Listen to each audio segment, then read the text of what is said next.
This video is for educational purposes only and is not financial advice. Imagine walking into a dealership to buy a brand new, top-of-the-line luxury sedan. But just as you reach for the pen, the dealer turns a dial on a small, unassuming gauge on the wall. Suddenly, the price of that car doesn't just go up by a few $100s, it effectively doubles, or worse. Yet, when it comes to the roof over our heads, we often treat that same needle like a minor background detail. Picture a pristine, suburban home standing in the center of your screen. Now, watch as a digital price tag hovers above the chimney. It stretches, balloons, and distorts, growing larger with every incremental click of the dial. It's an optical illusion of the highest order. The house looks the same, the neighborhood hasn't changed, and the square footage remains identical. We tend to fixate on the sticker price, the number printed on the listing, or the closing price in the headlines. But in the world of real estate, the sticker price is merely the opening act. Most people assume that if a home price stays flat, the affordability stays flat. When rates rise, the true weight of the debt grows heavier, even if the house itself hasn't added a single brick. Why does a tiny fraction of a percentage point carry such immense power over our largest life investment?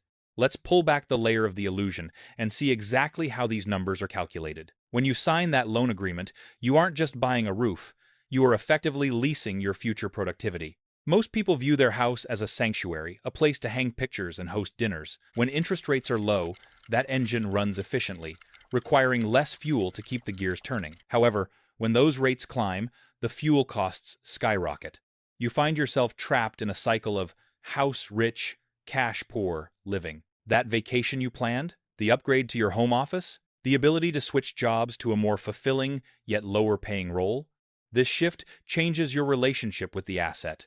It stops being a vehicle for wealth creation and starts becoming a drain on your liquidity. It's about the opportunity cost of that money. Instead, that money is effectively vaporized by the cost of borrowing. You lose the luxury of saying no to a toxic job or yes to a risky opportunity. By framing your home as a financial engine rather than a static piece of architecture, you start to see the mortgage for what it truly is, a lever. Understanding this mechanism is the only way to ensure that your home remains a foundation for your life, rather than a weight dragging your long-term prosperity into the ground. Imagine, for a moment, a playground at dusk. On one side, we place the towering weight of national interest rates. This isn't a fragile toy, it's a massive mechanism of economic physics, and it operates on a simple, unforgiving law. When one side climbs, the other must inevitably descend. As central banks turn the dial, they are effectively adding or removing sandbags from the interest rate end of our board. This allows the house price side to soar high into the air, reaching heights that often defy gravity. Buyers rush in, fueled by cheap credit, pushing the weight of those assets even higher. As interest rates rise, it's as if invisible bricks are being stacked onto that end of the board. The seesaw groans, the fulcrum shifts, and slowly, the side holding your home's value begins its descent. When the monthly cost of a mortgage climbs, the pool of potential buyers shrinks. Sellers, faced with a market that can no longer sustain those peak-level valuations, find their leverage evaporating. This inverse dance is the heartbeat of the real estate cycle.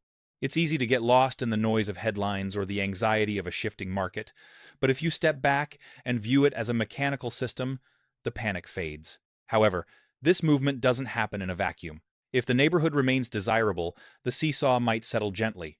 To understand why some homes hold their ground while others plummet when the rates begin to climb, we need to move past the simple physics of the board and look at the invisible architecture of supply and demand that keeps the structure from snapping altogether.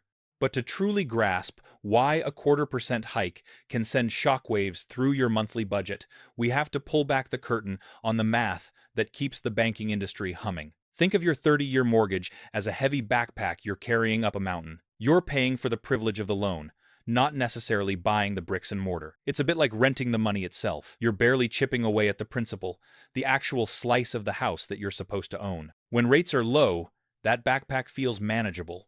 You're shaving off chunks of the principal because the bank isn't asking for such a massive slice of your monthly income just to cover their overhead. That tiny increase doesn't just add a few dollars to your bill. Over 30 years, that small shift transforms into tens, sometimes hundreds of thousands of dollars in pure interest. It's the difference between a family vacation, a college fund, or a comfortable retirement, all siphoned away by the invisible clockwork of the loan. But if you look at the total cost, the all-in price, once the final payment is made, you realize you aren't just buying a house. When rates climb, the bank isn't just charging you more for the loan.